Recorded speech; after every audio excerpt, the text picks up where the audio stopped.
हमारा टॉपिक है product. So guys, product क्या होता है? प्रोडक्ट का मतलब है कुछ भी ऐसा जिससे कि हमारे कंज्यूमर्स की वांट्स, उनकी नीड्स सेटिस्फाई हो सके।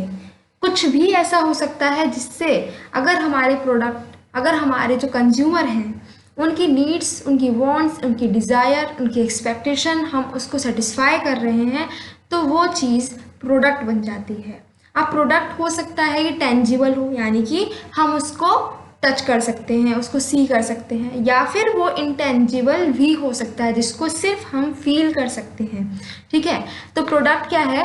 प्रोडक्ट कुछ भी ऐसा हो सकता है जिससे हमारे कस्टमर्स की डिज़ायर, वांट्स, नीड्स सेटिस्फाई हो रही हैं। अब वो टेंजिबल हो सकता है, इंटेंजिबल भी हो सकता है, किसी भी साइज़ का हो सकता है, किसी भी वॉल्यूम का हो सकता है, क्यों उसका प्राइस जो है वो भी कुछ भी हो सकता है, कोई भी प्राइस का हो सकता है, और हो सकता है कि उसकी क्वालिटी भी वेरी करे।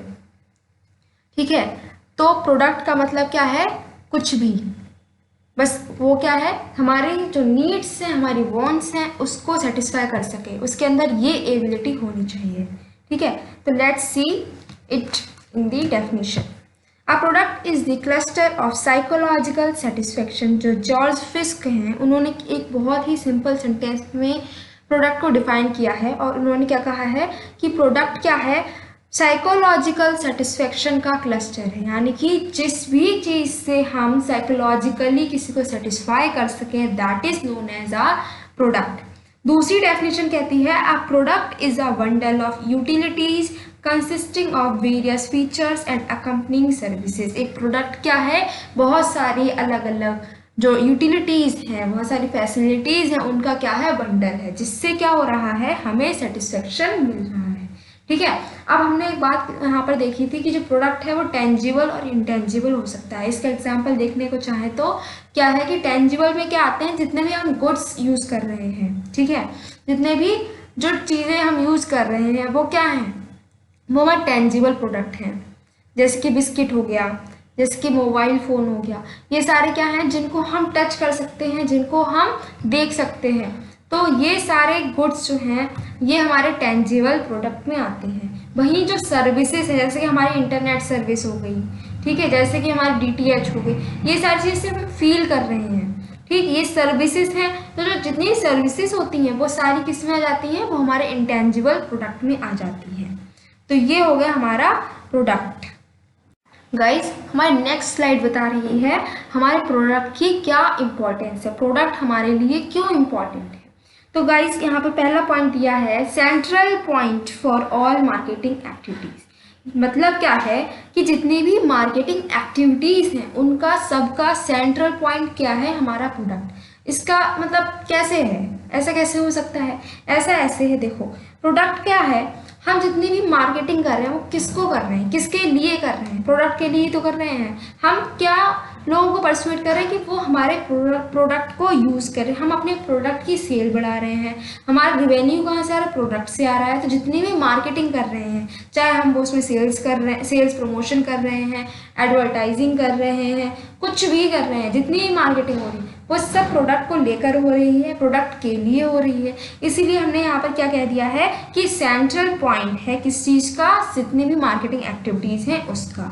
नेक्स्ट इंपॉर्टेंस क्या है कि product is the starting point of planning. जितनी भी हमें प्लानिंग करनी है वो किसको ध्यान में रखकर करते हैं? वो सब हम ध्यान में रखकर करते हैं अपने प्रोडक्ट को लेकर। ठीक है, तो प्रोडक्ट से ही हमारी प्लानिंग शुरू होती है। क्यों?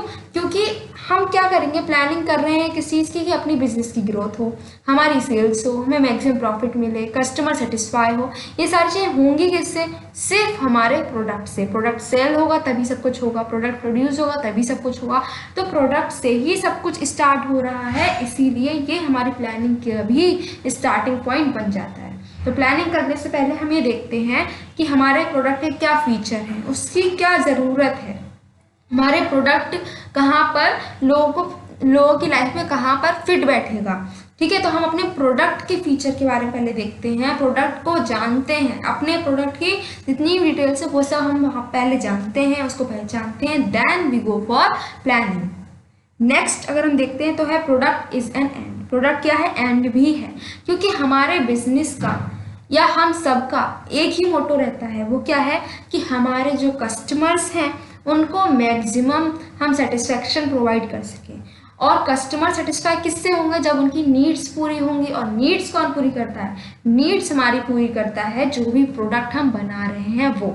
तो हमारा प्रोडक्ट ही हमारे कस्टमर की नीड सेटिस्फाई करेगा और नीड सेटिस्फेक्शन के साथ ही हमारे कस्टमर का सेटिस्फेक्शन होगा। तो इसीलिए क्या कहा गया है कि product is an and. Next है प्रोडक्ट इज मस्ट। कोई भी कंपनी ले लो, कैसी भी हो, लेकिन उसमें एक प्रोडक्ट जरूर होगा।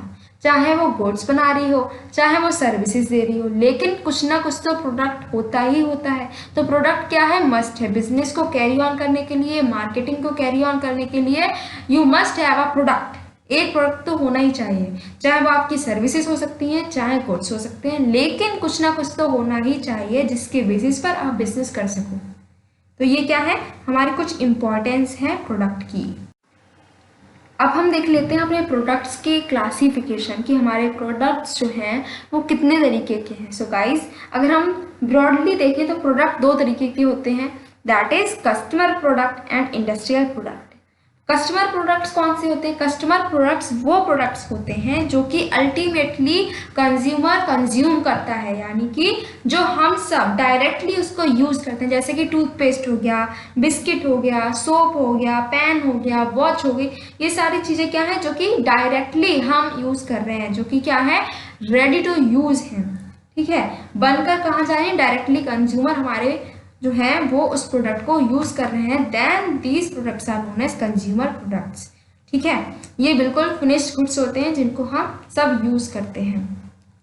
अब अगर हम देखें इंडस्ट्रियल प्रोडक्ट्स की बात करते हैं, तो इंडस्ट्रियल प्रोडक्ट्स वो प्रोडक्ट्स होते हैं जो कि डायरेक्टली हम एज अ कंज्यूमर यूज नहीं करते। कंज्यूमर्स उसको डायरेक्टली यूज नहीं करते हैं, लेकिन जो दूसरी इंडस्ट्रीज हैं वो उसको यूज करती हैं, वो उस प्रोडक्ट को यूज करती हैं नए प्रोडक्ट को बनाने के लिए। यानी कि वो सारे इंस्ट्रूमेंट्स, वो सारी मशीनरी, वो सारे प्रोडक्ट्स जो कि दूसरे प्रोडक्ट के प्रोडक्शन में यूज होते हैं, वो सब इंडस्ट्रियल प्रोडक्ट्स आते हैं। अब अगर हम कंज्यूमर प्रोडक्ट की तरफ दोबारा आते हैं, तो कंज्यूमर प्रोडक्ट्स जो हैं उसको मेल्विन कोपलैंड ने क्या करा है? फर्दर डिवाइड कर रखा है। तो इन्होंने इसको 3 और कैटेगरीज में डिवाइड किया है। गाइस, अब ये 3 कैटेगरीज क्या हैं ये भी हम देख लेते हैं। पहली कैटेगरी में रखा गया है कन्वीनियंस गुड्स को। ओके, नाम से पता चल रहा है कन्वीनियंस गुड्स, यानी कि कन्वीनियंस होनी चाहिए इसमें। तो क्या है कि कन्वीनियंस गुड्स कौन से होते हैं? कन्वीनियंस गुड्स वो सारे गुड्स होते हैं जिनको कंज्यूमर्स बहुत ईजिली परचेज करते हैं, यूज करते हैं, जो कि लो क्वालिटी के होते हैं, लो प्राइस के होते हैं, जो हम डेली जिनको कंज्यूम करते हैं, डेली उनको मतलब डेली कह सकते हो या फिर आप कह सकते हो रेगुलरली जिनको हम परचेज करते हैं। ठीक है, ये वो प्रोडक्ट्स होते हैं जिनको हम अगेन एंड अगेन परचेज करते रहते हैं। और ये नॉन ड्यूरेबल, जो नॉन ड्यूरेबल हैं, ये नॉन ड्यूरेबल नेचर के होते हैं। ये हम बहुत दिनों तक स्टोर करके नहीं रख सकते। अब ये कौन से हैं? इनके कुछ एग्जांपल्स की अगर बात करते हैं तो इसमें क्या आ सकता है कि ब्रेड हो सकता है, बिस्किट्स हो सकते हैं, वेजिटेबल हो सकती है, पेन हो सकता है, बुक्स भी इसमें आ सकती हैं, फ्रूट्स आ सकते हैं। ये सारी चीज़ें क्या हैं जो कि हम फ्रिक्वेंटली परचेज करते रहते हैं। ब्रेड ऐसा नहीं है कि आज हमने ब्रेड परचेज कर लिया तो 10 महीने बाद हम नया ब्रेड खरीदेंगे, ऐसा नहीं होता है। ऐसा नहीं है कि हमने आज एक पेन परचेज कर लिया तो 10 साल बाद नया परचेज करेंगे पेन, ऐसा नहीं होता है। ठीक है, हम अगर ब्रेड आज खरीदा है तो कल भी खरीदेंगे, परसों भी खरीदेंगे, हो सकता है कि डेली खरीदें। ठीक है, वेजिटेबल्स आज खरीद ली हैं तो कल भी खरीदेंगे, परसों भी खरीदेंगे। ठीक है, तो रेगुलर इंटरवल्स पर भी खरीद सकते हैं। हो सकता है कुछ लोग स्टोर करके रखते हैं सामान, तो क्या हो सकता है कि मंथली ले लें, वीकली ले लें, लेकिन मंथली से ज़्यादा हम स्टोर नहीं कर सकते। ठीक है, तो ये सारे प्रोडक्ट्स क्या होते हैं? नॉन ड्यूरेबल नेचर के होते हैं जिनको हम फ्रिक्वेंटली परचेज करते हैं। और इनको खरीदने के टाइम पर हम इतना सोचते नहीं है कि हम 10 जगह जाकर उसका प्राइस पहले पूछें, उसकी क्वालिटी को कंपेयर करें दूसरे प्रोडक्ट से, फिर खरीदें, ऐसा नहीं होता है। हम फ्रिक्वेंटली उसको परचेज कर लेते हैं। अब अगर नेक्स्ट कैटेगरी की बात हम करते हैं, then it is shopping goods. Shopping goods कौन से होते हैं? शॉपिंग गुड्स थोड़े ड्यूरेबल टाइप के गुड्स होते हैं जिनको हम ऐसे ही रैंडमली परचेज नहीं करते। जिनके प्राइसेस को हम पहले 10 लोगों से पूछेंगे, 10 जगह जाकर उसकी क्वालिटी देखेंगे, शेप, डिज़ाइन सब देखने के बाद में जहाँ पर हम सेटिस्फाई होंगे तब वहाँ पर परचेस करेंगे। ये वो वाले गुड्स हैं। ओके, अब जैसे कि इसमें क्या आ सकता है, जैसे फर्नीचर, अगर हमें फर्नीचर लेने जाना है तो हम ऐसे ही रैंडमली कहीं पर भी जाकर नहीं खरीदते हैं। हम पहले देखते हैं उसकी शेप, डिज़ाइन, कंफर्ट, हम उसमें सब देखते हैं। उसके बाद उसके प्राइस को पहले कंपेयर करते हैं, तब जाकर हम क्या करते हैं, एक फर्नीचर परचेज करते हैं। ऐसे गारमेंट्स, अगर हम अपने क्लोथ्स लेने जाते हैं, ठीक है, उसको भी पहले देखते हैं, उसकी कलर देखेंगे, शेप देखेंगे, साइज देखेंगे, ब्रांड देखेंगे, प्राइस देखेंगे, तब जाकर लेते हैं। तो ऐसे गुड्स जो कि थोड़े ड्यूरेबल नेचर के होते हैं, जो थोड़े कॉस्टली भी होते हैं, जिनको हम इतना फ्रिक्वेंटली परचेज नहीं करते, वो कौन से होते हैं, शॉपिंग गुड्स। और लास्ट कैटेगरी में उन्होंने रखा है स्पेशलिटी गुड्स। स्पेशलिटी गुड्स क्या है, जो हम अपनी लाइफ में 2 या 3 बार ही परचेज करते होंगे, ठीक है। बहुत लॉन्ग ड्यूरेबिलिटी के गुड्स होते हैं, जिनको अगर हमने परचेज कर लिया और वो ख़राब निकल गए तो हमें बहुत बुरा लगने वाला है। तो ऐसे गुड्स को क्या करते हैं, बहुत डीप स्टडी करने के बाद में ही उनको परचेज करते हैं। पहले 10 जगह जाके उसकी चीज़ें, उसकी क्वालिटी, उसके प्राइस सब कुछ देखेंगे, तब जाके उसको परचेज करेंगे। जैसे कि हमारा हो गया है एयर कंडीशनर हो गया, या फिर वॉच, कोई बहुत महंगी वॉच लेनी है, या फिर कुछ भी बहुत महंगा, अगर कुछ जो कॉस्टली सामान होता है वो सब किस में आएगा, स्पेशलिटी गुड्स में, जो कि अपने ब्रांड को लेकर स्पेशलिटी में आती हैं, या फिर जिनके अंदर कुछ खासियत हो, वो स्पेशलिटी गुड्स होती हैं। हो सकता है कुछ बहुत ब्रांडेड चीज़ हो, ठीक है, तो क्या आ जाएगी, वो स्पेशलिटी गुड्स में आ जाएगी। अब गाइस, ये तो हमने देख लिया है कंज्यूमर गुड्स की कैटेगरीज के बारे में, लेकिन हमने इंडस्ट्रियल प्रोडक्ट्स जो हमारे हैं उनको भी कैटेगराइज्ड कर रखा है, उनको भी कुछ कैटेगरीज में डिवाइड किया है, जिससे कि हम इजीली उसको अंडरस्टैंड कर सकें। तो इसमें पहली कैटेगरी में जो है वो है प्रोडक्शन मटेरियल्स। क्या है, प्रोडक्शन मटेरियल्स। नाम से ही हम इसको पता कर सकते हैं कि क्या कह रहा है। तो प्रोडक्शन मटेरियल मतलब क्या है, वो सारे मटेरियल्स जो कि प्रोडक्शन में यूज होंगे, वो क्या आ जाएंगे, प्रोडक्ट मटेरियल्स, प्रोडक्शन मटेरियल्स। इसमें पहला आता है रॉ मटेरियल। रॉ मटेरियल मतलब वो सारा सामान जिससे कि हम अपने गुड को प्रोड्यूस कर रहे हैं, प्रोडक्शन में जो चीज़ जा रही है वो रॉ मटेरियल होती है। जैसे कि अगर हमें शुगर बनानी है तो क्या करेंगे, हमें शुगर केन चाहिए। व्हीट बनाना है, व्हीट फ्लोर बनाना है तो क्या चाहिए, व्हीट चाहिए, ठीक है। ऐसे ही अगर हमें बनाना है सॉल्ट तो हमें रॉ सॉल्ट चाहिए, ठीक है। और हमें क्या चाहिए, अगर हम बिस्किट बना रहे हैं तो उसके भी रॉ मटेरियल बहुत सारे, जैसे कि फ्लोर चाहिए, हमें ऑयल भी इसमें चाहिए थोड़ा, उसमें हमें शुगर चाहिए। ये सारी है जिससे मिलकर हमारा एक गुड बनेगा, वो क्या होती हैं, वो होती हैं हमारी रॉ मटेरियल्स। अब इसमें नेक्स्ट कैटेगरी में अगर हम देखते हैं तो है semi finished goods. Semi finished goods क्या है, सेमी फिनिश्ड मतलब क्या, कि अभी फिनिश नहीं हुई है, आधी फिनिश हो पाई है, यानी कि क्या है कि पूरी रेडी टू यूज नहीं है, अभी आधा तो फिनिश हो गया है लेकिन अभी कुछ उसमें प्रोसेस बाकी है। यानी कि क्या है कि एक जो हमारी यूनिट है उसने तो ये कह दिया कि ये फिनिश्ड गुड्स है, एक हमारी यूनिट के लिए फिनिश्ड गुड्स होते हैं, लेकिन वो गुड दूसरी जो इंडस्ट्री है वो उसे as a raw material use करती है, तो वो क्या हो जाता है, सेमी फिनिश्ड गुड्स, ठीक है। जैसे कि एक इंडस्ट्री है जो कि फ्लोर बना रही है, आटा बना रही है, ठीक है, आटा बना रही है तो उसके लिए तो वो आटा क्या है, फिनिश्ड गुड्स है, लेकिन आटा दूसरी कंपनी उसको यूज कर रही है बिस्किट बनाने में, तो उसके लिए वही जो आटा है वो दूसरी कंपनी, जो पहली कंपनी उसका तो फिनिश्ड गुड है, लेकिन जो कंपनी बिस्किट बना रही है उसके लिए वो आटा क्या है, रॉ मटेरियल है, तो वहां पर ये क्या हो जाएगा, सेमी फिनिश्ड गुड हो जाएगा। तो एक ही प्रोडक्ट एक कंपनी के लिए तो फिनिश्ड गुड होगा, लेकिन दूसरी कंपनी के लिए वो रॉ मटेरियल की तरह एक्ट करेगा, वो प्रोडक्ट क्या कहलाएगा, सेमी फिनिश्ड गुड्स। और थर्ड अगर हम इस कैटेगरी में देखते हैं तो है fabricating goods. These goods are the goods which are produced by one industrial unit and used by another। देखो ये वो वाली जो गुड्स हैं जिनको एक जो इंडस्ट्री है वो क्या कर रही है, वो तो फिनिश्ड गुड की तरह दे रही है, लेकिन दूसरी इंडस्ट्री उससे यूज कर रही है, लेकिन वो उसे इस टाइम रॉ मटेरियल की तरह यूज नहीं कर रही है, वो उसे फिनिश्ड गुड की तरह ही यूज कर रही है, ठीक है। इसमें क्या है, सेमी फिनिश्ड गुड और फैब्रिकेटिंग गुड्स में डिफरेंस है। क्या डिफरेंस है कि सेमी फिनिश्ड गुड में क्या हो रहा है कि जो प्रोडक्ट हमारा है वो एक कंपनी के लिए फिनिश्ड गुड है, दूसरी कंपनी के लिए कौन सा गुड है, रॉ मटेरियल, ठीक है।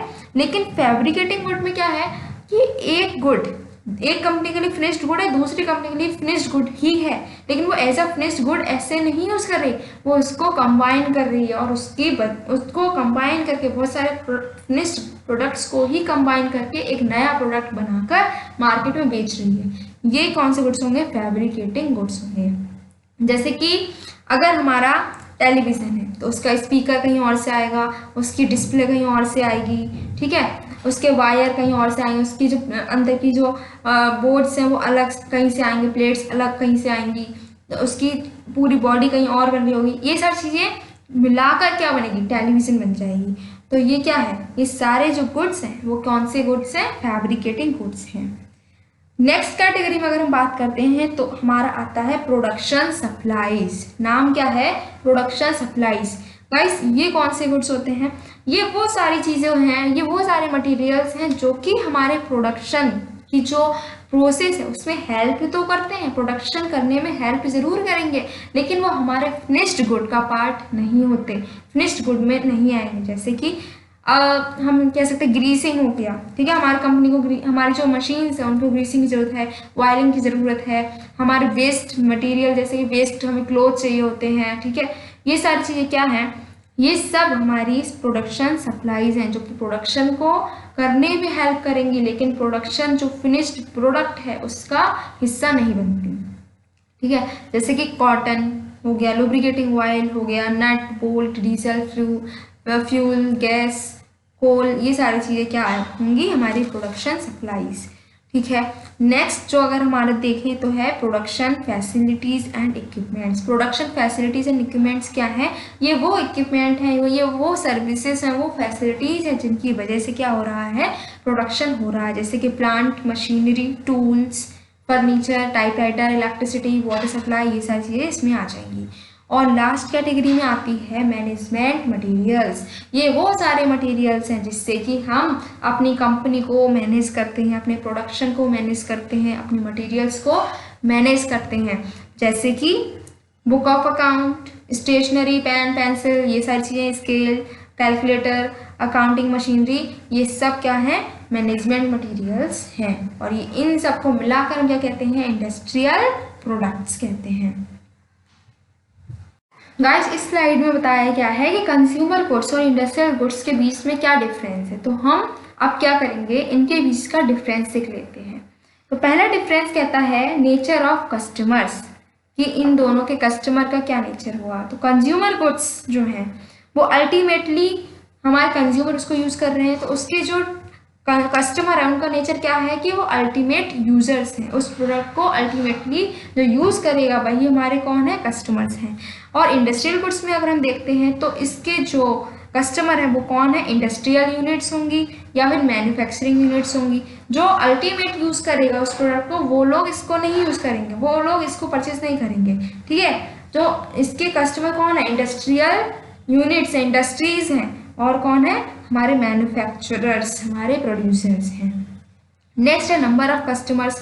कंज्यूमर गुड्स को लार्ज नंबर ऑफ ग्रुप, ठीक है, large number of consumers, large number of people, बहुत सारे लोग उसको परचेज करते हैं। किसको? कंज्यूमर गुड्स को। वहीं अगर हम देखते हैं इंडस्ट्रियल गुड्स को, तो क्या आपने कभी इंडस्ट्रियल गुड परचेज किया है? नहीं, मे बी कर भी लिया हो लेकिन एज ए स्टूडेंट तो कभी नहीं करा होगा और ना ही मैंने किया है, ठीक है। तो इंडस्ट्रियल गुड्स ना ही हम उसका एडवर्टीजमेंट टेलीविजन पे ज़्यादातर देखते हैं, कभी कभी हाँ हो सकता है एक आध देख लिया हो, लेकिन उसका ना ही इतना एडवर्टीजमेंट आता है और ना ही उसको इतने ज़्यादा नंबर में लोग उसको परचेज करते हैं। ना ही आपने किया है ना ही मैंने किया है। तो क्या है? ये लिमिटेड लोग जो हैं वही इसको परचेज करते हैं। कौन करेगा? जैसे इंडस्ट्रीज और मैन्युफैक्चरर्स। तो इसके कस्टमर कम होते हैं। वहीं कंज्यूमर गुड्स आपने ही परचेज किया है, मैंने परचेज किया है, तो क्या है? इसके जो कस्टमर्स हैं वो बहुत ज़्यादा होते हैं। हमारे आसपास जितने भी लोग हैं वो सब कंज्यूमर गुड्स को परचेज करते हैं। नेक्स्ट है क्वांटिटी ऑफ परचेज, कितना परचेज किया जाता है। तो जो कंज्यूमर गुड्स हैं वो बहुत लो क्वांटिटी में परचेज करते हैं, हम थोड़ा थोड़ा करके खरीदते हैं, ठीक है। सोप कितना है? बहुत में बहुत, हमने 4 ले लिए, 5 ले लिए, इससे ज़्यादा नहीं लेते हैं, ठीक है। टूथपेस्ट कितने? 2 ले लिए, 3 ले लिए, इससे ज़्यादा नहीं लेते हैं, ठीक है। ब्रेड 1 ले लिया, 2 ले लिए, इससे ज़्यादा नहीं लेंगे। वेजिटेबल अगर हमने बहुत ले ली तो हम वीकली स्टॉक कर सकते हैं उसका, उससे ज़्यादा नहीं लेते। लेकिन इंडस्ट्रियल गुड्स जो हैं वो बल्क क्वांटिटी में परचेज किए जाते हैं, वो बहुत ज़्यादा, मतलब उनका क्विंटल्स में, उनके टन्स में ऐसा लिया जाता है, ऐसे वो परचेज करते हैं। कभी हमने कोई टूथपेस्ट 2 टन का लिया है? नहीं लिया है, लेकिन वो अगर परचेज करेंगे अपने गुड्स तो वो टन्स में जाएगा। ठीक है, नेक्स्ट है मार्केट एक्सटेंशन की मार्केट कहाँ तक होती है? तो कंज्यूमर गुड्स की मार्केट बहुत बड़ी होती है, क्योंकि बहुत ज़्यादा कंज्यूमर्स होते हैं तो बहुत बड़ी मार्केट भी होती है। वहीं अगर हम बात करते हैं इंडस्ट्रियल गुड्स की, तो इंडस्ट्रियल गुड्स की मार्केट इतनी बड़ी नहीं होती है, छोटी मार्केट होती है। नेक्स्ट है मार्केटिंग स्ट्रैटेजी। कौन सी मार्केटिंग स्ट्रैटेजीज कंज्यूमर गुड्स में यूज होती है? तो कंज्यूमर गुड्स में हम मोस्टली एडवर्टाइजिंग करते हैं, सेल्स को बढ़ाने के लिए सेल्स प्रमोशन करते हैं। ये जो दो मोस्ट कॉमन टेक्निक्स हैं जो कि कंज्यूमर गुड्स में हम यूज़ करते हैं। वहीं इंडस्ट्रियल गुड्स की बात की जाए तो हम उसके एडवर्टीजमेंट टेलीविज़न न्यूज़पेपर में बिल्कुल नहीं करते उसको, ना ही हम सेल्स प्रमोशन टेक्निक की मतलब एक मशीनरी खरीदे दूसरी मशीनरी फ्री, ऐसा कुछ भी नहीं करते हैं। इसके लिए हम क्या करते हैं, इसको सेल करने के लिए हम डायरेक्टली अपने बायर से मिलते हैं, पर्सनल कांटेक्ट रहता है और उसमें हम अपने गुड को सेल करते हैं।